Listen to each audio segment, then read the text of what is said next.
Bom dia, irmãos e irmãs. Graça e paz. Bom estar aqui com os irmãos. Não sei vocês, mas eu estou animado. Percebo que Deus tem falado conosco. Percebo que Deus tem tocado os nossos corações. Eu percebo que Deus tem grandes coisas para fazer no nosso meio. Amém? Você crê junto comigo? Eu creio.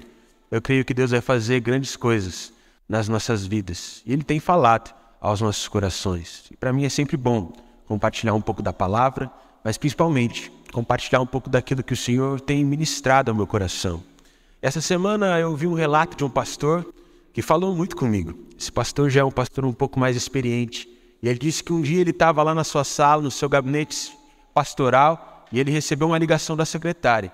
E a secretária disse assim: pastor, tem um homem aqui que falou que precisa desesperadamente conversar com o homem de Deus. Ele precisa conversar com o pastor de forma desesperada. Ele disse que ele não vai sair daqui até alguém atender ele. E aí o pastor respondeu para a secretária o seguinte: pode deixar esse homem subir, que eu quero ouvir o que ele tem para dizer.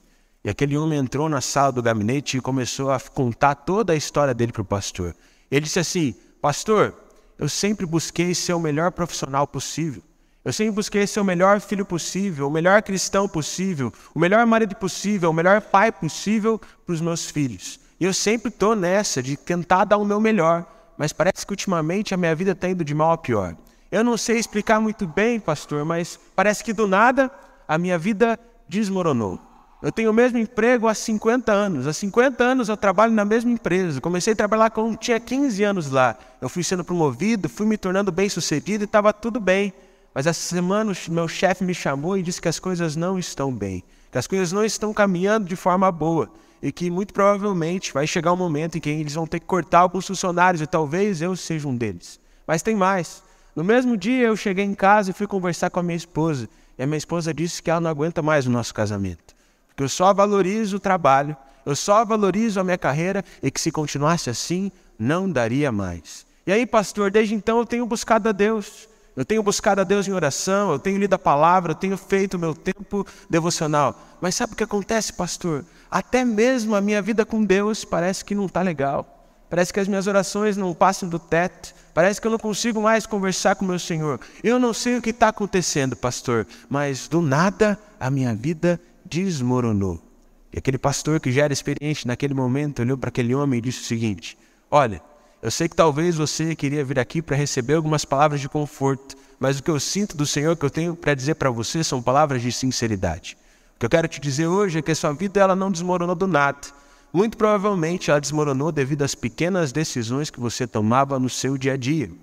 O seu casamento desmoronou não da noite para o dia, mas porque muito provavelmente você tomou pequenas decisões que priorizavam a sua carreira e não o seu casamento. E por isso agora a sua casa está desse jeito. Você disse também que você está com problemas aí de estresse, de ansiedade, que a sua saúde está atribulada, que você tem ido no médico, mas você não consegue explicar muito bem o que está acontecendo e que isso aconteceu do nada. Mas o que eu quero dizer para você é que muito provavelmente você está dessa forma, porque devido às suas pequenas decisões você encarou grandes consequências. E agora a sua saúde não está bem, a sua vida emocional não está boa. E tem mais, você está me dizendo aí que a sua vida com Deus desmoronou do nada também. Mas sabe o que provavelmente aconteceu? Provavelmente, no seu dia a dia, você tomava pequenas decisões, onde você priorizava a sua casa, a sua família, o seu emprego, mas você não priorizava a Deus. Portanto, meu amigo, a sua vida não desmoronou do nada. A sua vida desmoronou devido às pequenas decisões que você tomava todos os dias. Irmãos, isso falou muito ao meu coração. Eu comecei a refletir muito sobre isso. E o que eu cheguei à conclusão é que muito provavelmente aquilo que nós vivemos é fruto das pequenas decisões que nós tomamos. E muitas vezes nessas pequenas decisões nós nos priorizamos ao invés de priorizarmos a Deus. E por isso constantemente estamos perecendo. Eu não sei você, mas quando eu era criança e vinha na escola dominical, eu ficava muito bravo com Adão e Eva quando os professores me contavam qual era o relato da queda. Eu pensava assim: nossa, como Adão e Eva foram bobos. Eles poderiam ter comido de todos os frutos, mas eles foram comer justo do único fruto que eles não poderiam comer. Se não fosse Adão e Eva, a gente estaria morando no jardim até hoje. Não teria problema, não teria nenhum tipo de dor, a gente não ia precisar trabalhar, todos os boletos iam estar pagos, não ia ter preocupação nenhuma. Como pode eles tomarem essa decisão? Mas mais maduro, quando eu li a Bíblia, o que eu pude perceber é que Adão e Eva tomaram aquela decisão porque eles decidiram de acordo com o que era desejável a eles, de acordo com o que era agradável ao paladar, de acordo com o que era atraente aos olhos, e por isso pereceram. Olhando para a minha vida, muitas vezes eu percebo que nas minhas pequenas decisões eu cometo o mesmo problema e o mesmo erro que Adão e Eva cometeram. Eu acabo agindo de acordo com o que é agradável a mim. Eu acabo agindo de acordo com o que é desejável ao meu paladar. Eu acabo agindo de acordo com o que é atraente aos meus olhos. E provavelmente por isso que muitas vezes eu pereço e chego em lugares em que parece que a minha vida desmoronou. Irmãos, pode parecer loucura, mas nas nossas pequenas decisões no dia a dia, nós fazemos o mesmo que Adão e Eva. E por isso, nos afastamos de Deus e, consequentemente, nos afastamos da verdadeira vida e sentimos que não temos propósito. Nós vivemos para nós mesmos e não para Deus. E com isso, desfrutamos a nossa vontade e não a dele. O que eu tenho percebido é que as nossas pequenas decisões geram grandes consequências. Mas há um alívio para nós. Porque se nós tomarmos uma grande decisão de passarmos a seguir a Deus, de passarmos a morrer para nós mesmos e vivemos para eles, passarmos a viver de acordo com o que Ele preparou para nós, essa decisão, ela pode mudar tudo e pode mudar as nossas pequenas decisões, para que então a gente tenha uma grande consequência. Viver a vida que Deus preparou para nós e desfrutarmos da plenitude que nós só podemos encontrar nele. É justamente sobre isso que eu gostaria de conversar com você nessa manhã.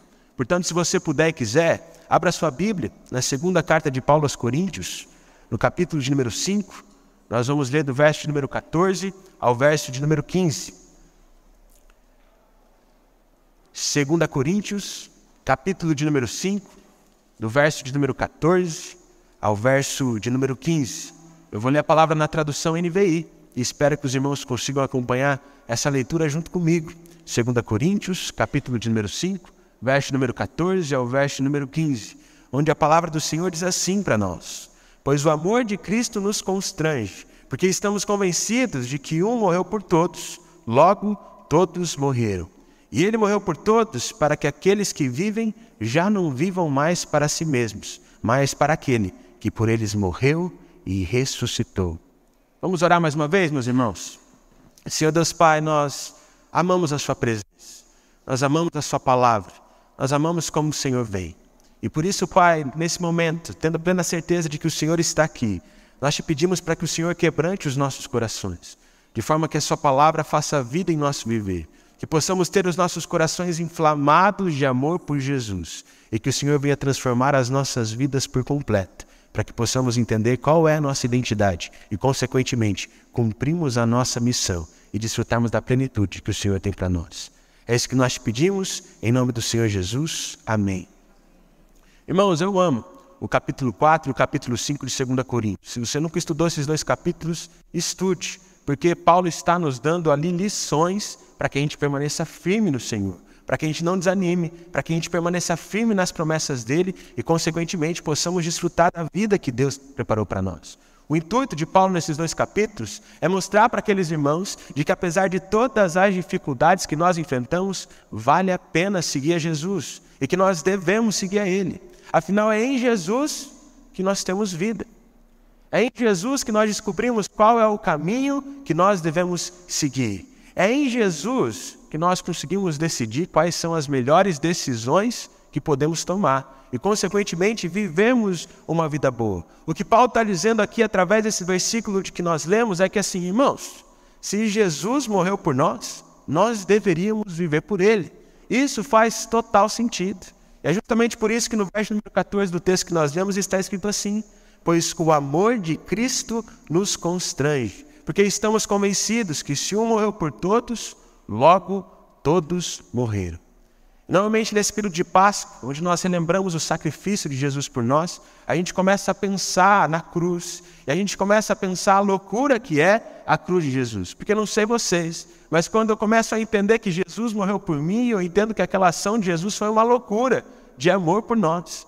Porque quando eu percebo que o Filho de Deus, aquele que era perfeito, aquele que era santo, aquele que nunca pecou, morreu por mim, por nós, seres humanos, pecadores, limitados, a gente fica até constrangido e parece ser uma loucura. Mais loucura ainda é quando a gente começa a caminhar com Jesus e a gente entende realmente o que é a cruz. E a gente percebe de que o nosso velho eu, a pessoa que nós éramos antes de conhecer Jesus, morreu e foi crucificada junto com Ele. E que agora nós temos uma nova vida à nossa disposição de graça. E tudo que a gente precisa fazer é seguir os passos de Jesus, sendo habilitado pelo Espírito Santo de Deus a desfrutarmos disso tudo. Isso parece ser uma maior loucura ainda, mas mais louco ainda para o nosso coração humano, para o nosso raciocínio, para a forma como nós pensamos a vida, é saber que agora nós não devemos mais viver para nós mesmos, mas sim viver para Ele. Porque para o coração humano parece uma loucura viver sem ter o controle. Para o coração humano parece uma loucura viver sem ter certeza de quais vão ser as suas atitudes ou do que você vai fazer nos próximos meses, anos, décadas. Para o coração humano parece ser uma loucura viver simplesmente confiando na ação de Deus. Mas analisando a minha vida, lendo as Escrituras, o que eu consigo perceber é de que loucura mesmo é a gente tentar viver por nós mesmos. Porque é uma loucura. Nós vivemos os nossos planos, sendo que nós temos à nossa disposição os planos daquele que é soberano sobre todas as coisas. É uma loucura. Nós vivemos a partir da nossa capacidade, sendo que aquele que criou os céus e a terra está à nossa disposição, pronto para nos ajudar e para nos mostrar o caminho. A real loucura mesmo é viver a partir da nossa força, sendo que aquele que sustenta o universo em suas mãos está disposto a nos fortalecer e nos sustentar.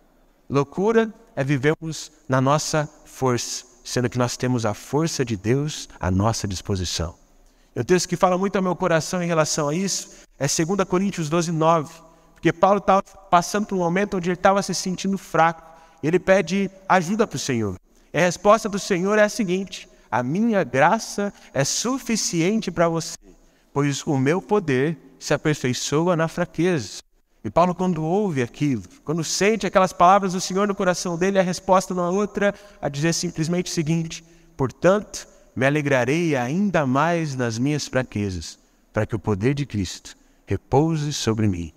Paulo naquele momento entendeu que não era sobre a força dele, não era sobre os planos dele, não era sobre o que ele poderia fazer, mas sim sobre se entregar ao Senhor em fraqueza, para que ele pudesse fazer coisas grandes através da vida dele. Por isso, irmãos, a conclusão que eu chego aqui é de que nós devemos morrer para quem nós somos, para que o poder de Cristo repouse sobre nós. Porque se Ele morreu por nós naquela cruz, se Ele nos ama tanto a ponto de sacrificar por nós, não há nada que Ele não possa fazer. Por isso, a graça do Senhor Jesus é suficiente para nós, é suficiente para nos mostrar qual é o caminho, é suficiente para nos sustentar durante esse caminho, é suficiente para que possamos desfrutar da plenitude que só encontramos no Senhor Jesus.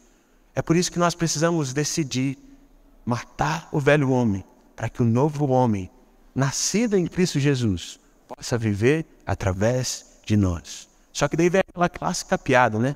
Eu achava que eu tinha matado o velho homem nas águas do batismo, mas pelo jeito o miserável sabia nadar, porque ele me incomoda até hoje. Ele está sempre lá me incomodando, me cutucando de alguma forma. E muita gente acha que é fácil matar o velho homem. Mas sabe como a gente mata o velho homem? Nós, não só quando a gente é batizado, ou com uma grande decisão que nós tomamos, nós decidimos matar o velho homem todos os dias, em todas as decisões que nós tomamos, em todas as ações que nós temos, em todas as atitudes que nós praticamos. Quando nós decidimos enterrar o velho homem e vivemos o novo de Cristo, aquilo começa a acontecer e ser formado em nossos corações.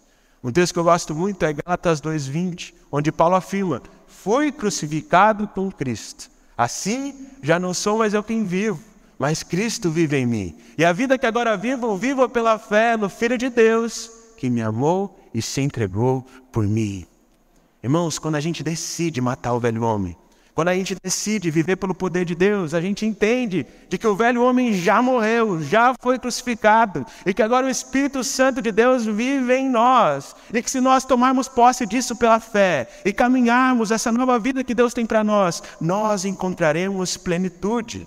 Por isso, para de tentar matar o velho homem. Decida matar o velho homem buscando o Espírito em todas as decisões, em todos os dias, em todos os momentos. E Ele te fortalecerá para viver essa nova vida, onde você encontra satisfação, onde você encontra propósito, onde você sabe que está sendo sustentado por aquele que comanda todo o universo.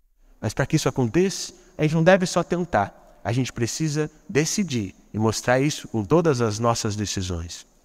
Há um tempo atrás eu ouvi uma entrevista com um nadador brasileiro, que ele não era um nadador tão bom, tão expoente. Por isso o sonho dele não era ir para as Olimpíadas. Ele se contentava em simplesmente ir para o Mundial. Só que para ir para o Mundial ele precisava bater um tempo. Ele precisava na modalidade dele alcançar um tempo para que então ele fosse convocado pela seleção brasileira. E ele começou a treinar para isso. E todas as vezes que alguém perguntava, ei fulano, conseguiu bater o tempo? Conseguiu bater aquela meta? Ele falava, eu estou tentando, mas até agora não deu certo. Até que um dia um nadador mais experiente, que já tinha ganhado uma medalha olímpica, chegou para aquele jovem nadador e disse o seguinte, posso te dar uma dica? Para de dizer que você está tentando alcançar essa meta. E começa a dizer que você está treinando para alcançar isso. E faça da sua vida esse objetivo. Tudo que você come, tudo que você pensa, tudo que você estuda é para bater esse tempo. E acredita em mim, se você fazer isso, vai dar certo. Naquele momento ele parou de tentar bater aquele tempo. E ele decidiu bater o tempo. E sabe o que aconteceu? 2 anos depois ele conseguiu e se classificou. E conseguiu conquistar o seu sonho de disputar aquele campeonato mundial. Sabe o que eu tenho percebido, irmãos? É que muitos têm se frustrado. Muitos não têm desfrutado do prazer de viver o amor de Jesus. Porque têm tentado matar o velho homem, ao invés de decidir matar o velho homem. Ao invés de decidir com todas as suas decisões, com todas as suas forças, com tudo que é, amar a Deus e não as coisas dessa terra, para que então a vida de Jesus possa fazer vida em seu coração. Nós precisamos decidir morrer para nós mesmos, para vivermos para Cristo. E é justamente por isso que no verso número 15 do texto que nós lemos está escrito assim, Ele morreu por todos, para que aqueles que vivam já não vivam mais para si mesmos. Eu amo esse texto, porque o que está escondido aqui é que Jesus está dizendo para nós, o que Paulo está dizendo para nós é que Jesus morreu por nós não apenas para que a gente fosse salvo, para que a gente desfrutasse da eternidade, mas que Jesus morreu por nós porque agora nele nós temos identidade de filhos de Deus, mas também um propósito. Assim como o pastor Matias nos ensinou hoje de manhã na escola dominical, quem vive uma vida para si mesmo, meu irmão, se frustra, cansa, conquista os seus objetivos e parece que não conquistou nada, porque logo passa. Porque as coisas que são passageiras. Mas quando nós buscamos o eterno, nós desfrutamos da eternidade já. E quando a gente desfruta da eternidade já, a gente quer mais dele. E a gente entende qual é o real sentido da vida. Quem vive uma vida para si mesmo se frustra, porque é difícil. E se já é difícil para quem tem Jesus, imagina como é difícil para quem não tem Ele. Por isso, se apega no Senhor. Entenda que apesar das suas dificuldades, você precisa entender que todos os dias você precisa morrer para si mesmo e viver para Ele. É um texto que está escrito lá em 2 Coríntios, capítulo 4, número 8 ao número 10. Paulo diz assim, de todos os lados somos pressionados, mas não desanimados. Ficamos perplexos, mas não desesperados. Somos perseguidos, mas não abandonados. Abatidos, mas não destruídos. Trazemos sempre no nosso corpo o morrer de Jesus, para que a vida de Jesus seja revelada em nosso corpo. Irmãos, que texto precioso. Sabe por quê? Porque aquele que não conhece Jesus ainda, aquele que ainda vive a velha vida, ao se sentir pressionado pelas circunstâncias do mundo, como nós nos sentimos, desanima. Mas aquele que tem o Senhor fica animado, porque sabe que é sustentado por aquele que criou os céus e terra. Quando as pessoas ouvem as notícias, o que está acontecendo pelo mundo, quais são as decisões dos governantes, elas ficam perplexas. E aí, ao mesmo tempo, os que não têm Jesus ficam desesperados, não sabem o que fazer. Mas aqueles que têm o Senhor podem até ficar perplexos, mas não se desesperam, pois sabem que há um Deus que é soberano sobre todas as coisas e faz com que todas as coisas cooperam para o bem daqueles que amam Ele. Hoje em dia, no mundo que nós vivemos, todo mundo se sente perseguido. por pessoas no seu trabalho, por vizinhos, pelo seu síndico, seja lá por quem for. Todo mundo se sente perseguido ou por pessoas ou por circunstâncias da vida. E quem não tem a Jesus se sente abandonado. Mas quem tem o Senhor Jesus sabe que o Espírito Santo habita dentro dele. E pode ser perseguido por quem for, permanece caminhando em poder, porque não é a partir da força dele que ele vive, mas sim a partir da força do Espírito Santo de Deus. Todo mundo se sente abatido nos dias atuais, mas quem não tem a Jesus simplesmente se sente destruído. Mas aquele que tem o Senhor, mesmo se sentindo um caco, mesmo se sentindo totalmente despedaçado, sabe que nele encontra força para reconstruir a sua vida. Por isso, irmãos, nós precisamos ter um entendimento, algo muito precioso. Nós precisamos trazer a morte de Jesus em nosso corpo, morrendo para nós mesmos, para que então a gente possa viver a vida de Cristo, que é revelada a nós, quando nós decidimos obedecer. Mas para que isso aconteça, meu irmão, você precisa sair da sua zona de conforto e viver o novo que o Senhor Jesus tem para você. E quando a gente lê as Escrituras, quando a gente lê a Bíblia, a Palavra de Deus, a gente percebe que todos os grandes personagens bíblicos, todos os grandes homens e mulheres de Deus que foram usados pelo Senhor, eles tiveram que sair da sua zona de conforto. Mas talvez o exemplo mais claro disso é Abraão. Afinal, Abraão, quando foi chamado pelo Senhor em Gênesis 12, ele já vivia uma boa vida. Ele já era alguém renomado nas terras onde ele vivia. Ele já era alguém bem-sucedido. Ele tinha posses. Ele vivia uma vida extremamente confortável. Se Abraão vivesse nos dias de hoje, ele tem uma previdência bem tranquila e poderia passar o resto da vida sem se preocupar, porque tudo o que ele tinha construído ia fazer com que ele desfrutasse de algo que fosse bom para o resto da vida dele. Até que um dia ele ouviu o chamado do Senhor. Esse chamado do Senhor era para que ele saísse dessa zona de conforto. O Senhor disse para Abraão: saia da sua terra, saia da terra dos seus parentes, saia da casa do seu pai e vai para a terra que eu te mostrarei. Com o nosso raciocínio humano, com o nosso pensamento, quando a gente está lendo a palavra, a gente fala assim: nossa, deve ter sido difícil para Abraão. Ele tinha muitas coisas, muitas posses, ele já era alguém renomado, ele já era alguém bem-sucedido. Deve ter sido uma decisão difícil demais decidir obedecer a Deus. Mas o que a gente pode perceber, lendo a palavra, de que Abraão não pensou nem duas vezes, porque ele entendeu que era melhor perder tudo que ele tinha, tendo Deus, do que ter tudo sem ele. E essa é uma verdade que nós devemos carregar no coração. É melhor a gente perder tudo, mas manter a presença do Senhor no nosso coração, do que viver uma vida que a gente tem todas as coisas que a gente sempre quis, mas não desfruta da presença dele. E todo mundo que caminhava com Jesus percebia isso, de que o verdadeiro prazer era a intimidade. Tanto que em um determinado momento, em Lucas 11, os discípulos vão até Jesus e perguntam: mestre, por favor, nos ensina a orar. E sabe o que eu acho interessante? É que eles poderiam ter pedido qualquer outra coisa. Eles já tinham visto Jesus curar pessoas, curar cegos, leprosos. Eles tinham feito Jesus fazer grandes coisas. Eles tinham visto Jesus tirar moeda da boca de um peixe para pagar impostos. Eles tinham visto Jesus fazer sinais e maravilhas e atrair multidões. Por isso eles poderiam ter perguntado várias coisas para o mestre. Eles poderiam ter chegado para Jesus e falado: Jesus, por favor, nos ensina a curar as pessoas, a fazer aquela melequinha que o Senhor fez com areia e guspe para curar aquele cego naquele dia. Eles poderiam ter chegado para Jesus e falado assim: Jesus, nos ensina a tirar moeda da boca do peixe para que nunca falte dinheiro na nossa conta bancária. Eles poderiam ter falado: Jesus, nos ensina a fazer sinais e maravilhas para que multidões sejam atraídas e te sigam. Mas sabe por que eles não pediram para que Jesus ensinasse todas essas coisas? Porque eles perceberam que o que fazia diferença era ter intimidade com o Pai. Eles descobriram que o que fazia diferença era contemplar a glória do Senhor. Eles descobriram que o que fazia diferença era ser transformado na intimidade, conforme eles viviam com o Pai e caminhavam com Ele. Por isso eles chegaram ao Senhor e disseram: Senhor, ensina-nos a orar, porque nós queremos ter a mesma intimidade que o Senhor tem. Nós queremos viver a mesma coisa que o Senhor vive, porque essa vida que o Senhor vive e tem para nós é a vida de verdade.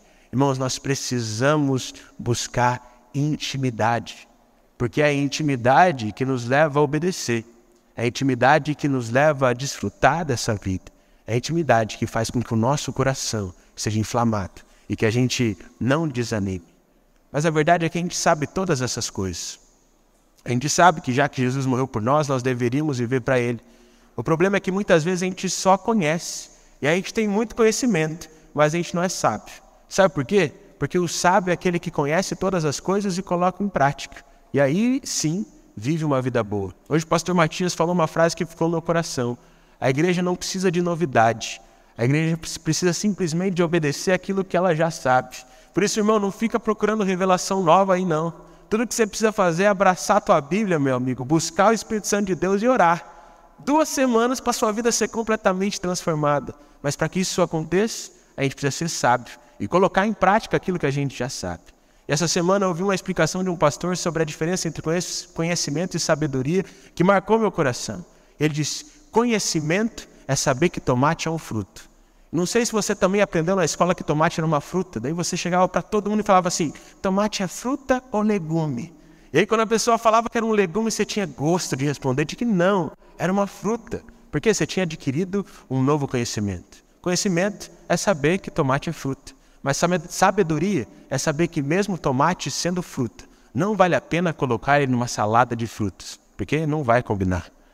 E sabe qual é a verdade? A gente sabe que os verdadeiros frutos, que o fruto da verdadeira vida está em Jesus. Só que a gente mistura com tanta coisa, com tanto entendimento próprio, com tanto conhecimento próprio, com as coisas do mundo, que a hora que a gente vê, a gente não vive.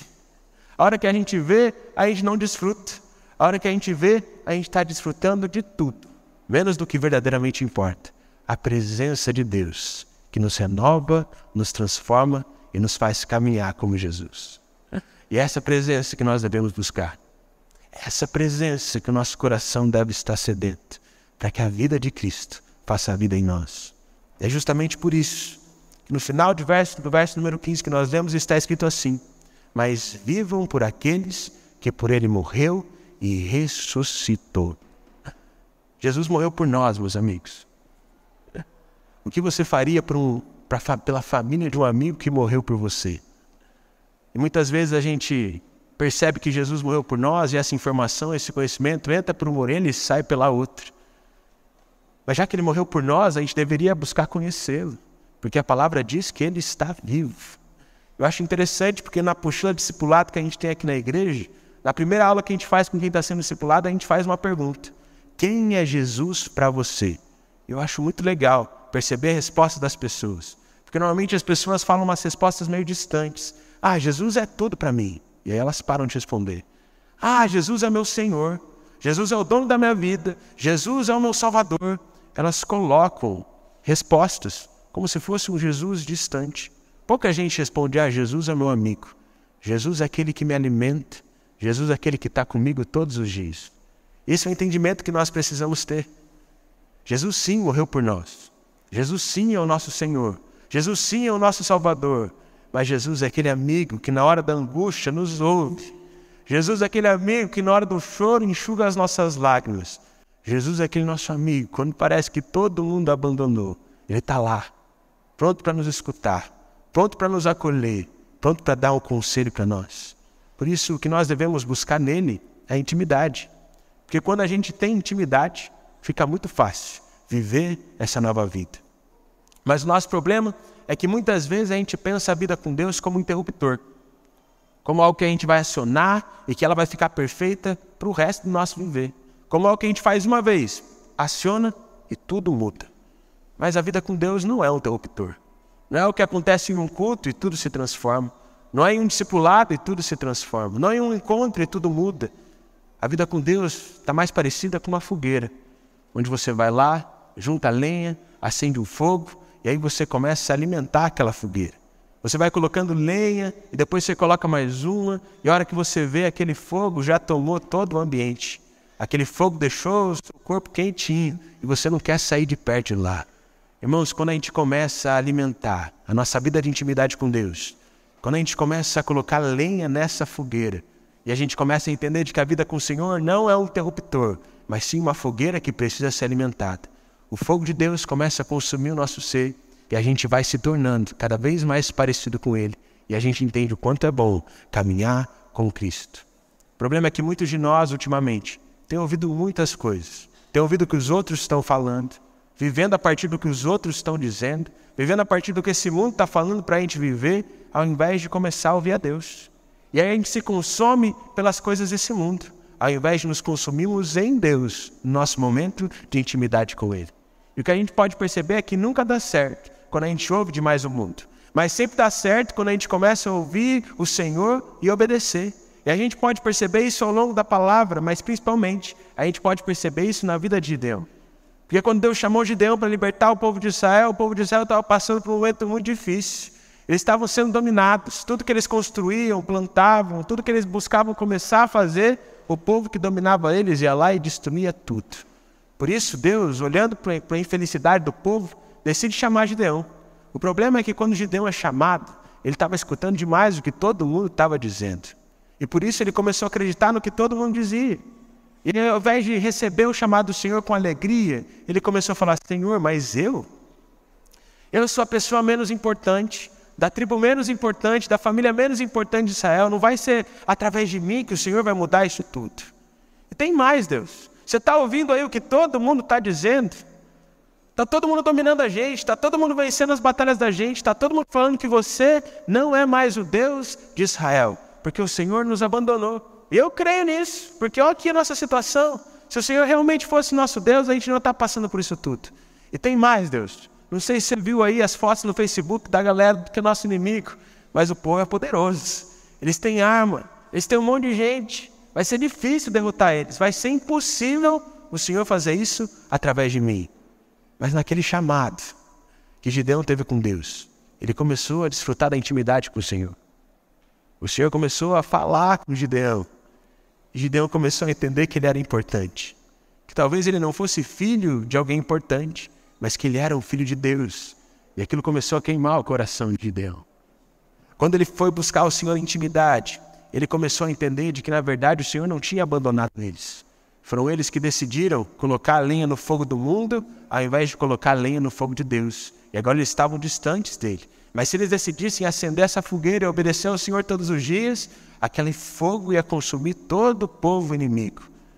Na intimidade com o Senhor, ele percebeu que não era impossível derrotar os inimigos, mas que se ele obedecesse, caminhasse em intimidade, grandes coisas aconteceriam. E sabe o que aconteceu? Gideão foi usado por Deus. O povo de Israel ficou livre daquele sofrimento. Tudo porque ele parou de ouvir o mundo e passou a ouvir a voz de Deus. Obedeceu ao Senhor. Ele parou de viver para ele mesmo. Viveu para o Senhor e, consequentemente, viu grandes coisas acontecendo. Eu tenho plena certeza que tem gente aqui que está ouvindo demais o mundo.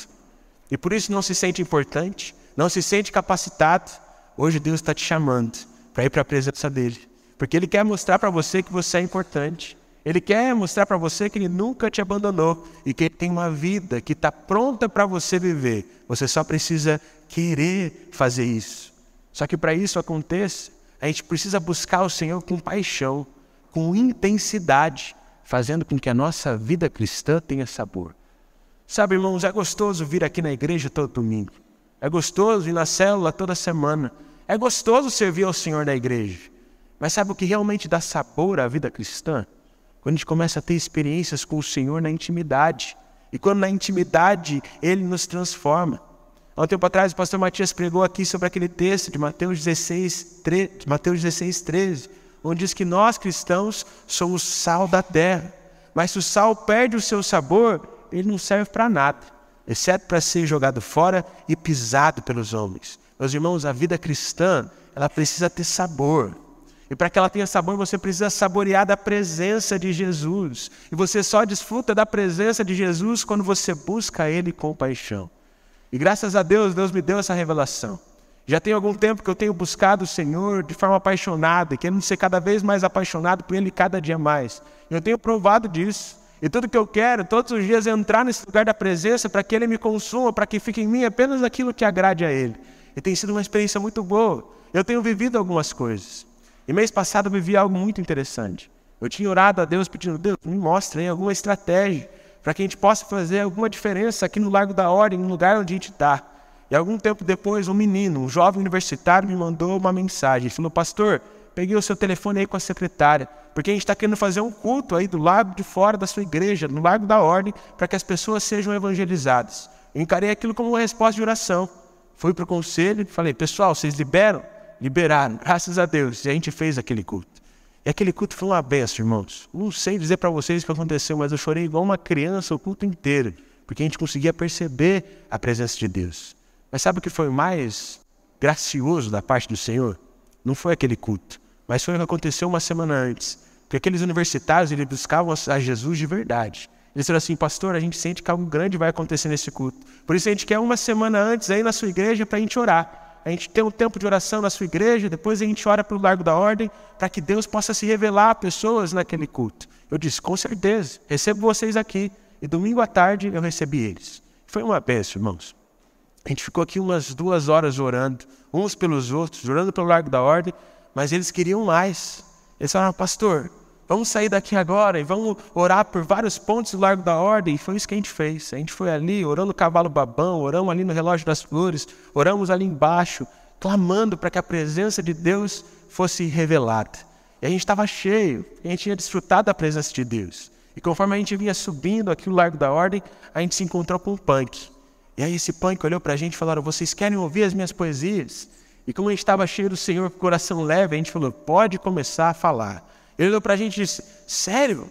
Vocês vão me escutar minhas poesias? Eu estou aqui desde manhã na feirinha e ninguém quis me escutar. Vocês me escutam mesmo? Escutamos. Acontece que aquele punk se empolgou um pouquinho, irmão. A gente ficou 15 minutos ouvindo as poesias dele. E aí ele ficou impressionado com aquilo e ele falou, nossa, eu olho para os olhos de vocês e eu vejo amor, carinho, cuidado. Parece que vocês olham para mim como a minha mãe olhava. Que beleza! O que vocês estão fazendo? Para onde vocês estão indo? E aí teve uma menina que falou, nós estamos indo para a igreja. Ele disse, igreja? E na hora que ele ouviu a palavra igreja, o rosto dele fechou. Mas tinha uma menina que era muito esperta. Como ela viu que ele tinha uma resistência com a igreja, ele disse o seguinte, ei, nas poesias aí que você conta, eu vi que você fala muito sobre a morte. Por isso eu queria fazer uma pergunta para você. O que acontece depois da morte? Eu não sei explicar o que aconteceu. Mas quando ela fez essa pergunta, aquele homem começou a ficar emotivo. E ele chorava. E aí um menino que estava comigo falou assim, pastor, a gente pode levar esse punk para dentro da sua igreja? Eu espero que o Sebastião, o administrador da igreja, não fique bravo comigo nesse momento. Não vou nem olhar para ele, que ele está aqui à minha esquerda. Mas eu liberei. Falei, vamos lá. Abri a porta e a gente começou a conversar com aquele punk. Ele começou a abrir a vida para nós, ele começou a contar tudo aquilo. Ele falou, meu Deus, pessoal, como é bom estar com vocês. O que tem dentro de vocês? O que torna vocês diferentes? E a gente olhou para aquele punk e disse, é Jesus. E Jesus pode entrar na sua vida também. Você só precisa fazer uma oração junto com a gente. Você quer fazer essa oração? E aquele punk todo constrangido, suado, molhado, porque tinha bebido água e derramado tudo, entregou a vida dele para Jesus. E foi uma benção. Talvez quem está olhando de fora pense assim, nossa pastor, você perdeu o domingo à tarde, né? 2 horas orando na igreja, 1 hora orando no Largo da Ordem, um sol a pino, depois ouvindo as poesias do punk quase 1 hora. Você deve ter perdido a tua tarde, né? Irmãos, eu não perdi nada. Porque quem encontra a presença de Deus, quem desfruta da presença de Deus, não quer outra coisa. Tem muita gente se sentindo jogado fora, pisado pela vida, pisado pelos homens, porque é como um sal que perdeu o seu sabor. Perdeu a paixão, perdeu a intimidade com o Pai, se tornou um religioso, porque as suas pequenas decisões demonstraram que priorizavam mais a sua vida do que a vida com Deus. Mas há uma esperança, porque se nós tomarmos uma grande decisão de voltarmos a buscar Deus, o fogo vai voltar a consumir em nossos corações. A presença de Deus vai nos transformar. E a gente vai entender que vivendo o propósito que Ele tem para nós, a gente vai ser muito feliz. Tem uma passagem lá no livro de Êxodo que eu acho linda. O povo tinha acabado de ser liberto da escravidão no Egito. O mar tinha aberto, o mar se fechou na frente dos egípcios, eles sabiam que eles estavam livres, mas agora eles estavam caminhando no deserto. E o que eu acho bonito é que em determinado momento eles perceberam que eles precisavam de água, mas no deserto não tinha água em lugar nenhum. Eu fico imaginando o desespero daquele povo, até que eles avistaram um lugar onde eles poderiam beber água. Eu imagino a felicidade das mães, dos pais, porque eles sabiam, graças a Deus, os nossos filhos não vão morrer de sede. Mas aí quando eles vão beber aquela água, eles percebem que aquela água era amarga. E eles olham para Moisés, que era o líder, e disseram, Moisés, você tirou a gente lá da escravidão. Você tirou a gente daquele lugar onde a gente era escravo sim, mas a gente tinha água, a gente não ia morrer de sede. E agora a gente está aqui conversa aí com Deus para ele resolver esse problema. E aí Moisés, que era diferente deles, ele desfrutava da intimidade do Pai. Sabia que Deus era um amigo, um Pai que estava para ele todas as horas, clamou ao Senhor em oração. E o Senhor, naquele momento, pediu para que Moisés avistasse um arbusto. Ele avistou esse arbusto e jogou esse arbusto na água, como obediência ao Senhor. E sabe o que aconteceu? Por tomar aquela decisão, a água que era amarga se tornou boa para beber. Talvez a sua vida esteja amarga, porque você não está obedecendo ao Senhor. Talvez a sua vida esteja amarga, porque nas suas pequenas decisões, você tem mostrado que você tem vivido para você mesmo, mas não para Ele. Mas hoje, se você decidir obedecer a Deus, jogar o arbusto na água da sua vida e caminhar com o Senhor, a água que era amarga se tornará boa para beber e toda a sua sede vai ser saciada. Irmãos, a gente já sabe dessas coisas. A gente só precisa praticar. Mateus 16, 25 é um dos meus textos favoritos na Bíblia. Porque Jesus estava falando para todo mundo que ele ia sofrer, que ele ia morrer e que as pessoas iam falar mal dele, que ele ia ser crucificado numa cruz. Eu imagino os discípulos ouvindo aquilo e ficando tristes.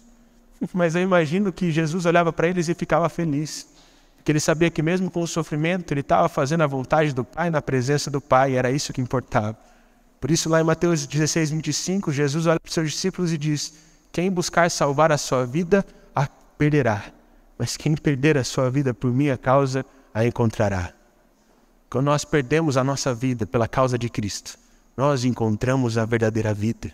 Desfrutamos daquilo que Deus tem para nós. E caminhamos de uma forma muito melhor. Só que para isso aconteça, a gente precisa decidir, com as nossas pequenas decisões, morrer para nós mesmos e vivemos para o Senhor. Eu sei que eu falei demais. Eu prometo que eu estou acabando. Mas eu queria contar uma experiência para vocês. No início do ano eu estava passando por um momento meio difícil. Porque eu percebi que eu ia ter muitos desafios. Eu percebi que eu ia sofrer um pouquinho. Eu percebi que as coisas não iam ser tão fáceis quanto eu imaginava. Por isso eu fui para o meu lugar de oração e falei: Deus, eu estou entendendo assim como Moisés, que se o Senhor me chamou vai ter que ser pelo seu poder, porque pelo meu não vai dar muito certo. Eu comecei a chorar na presença do Senhor, porque de verdade, irmãos, eu estava com medo.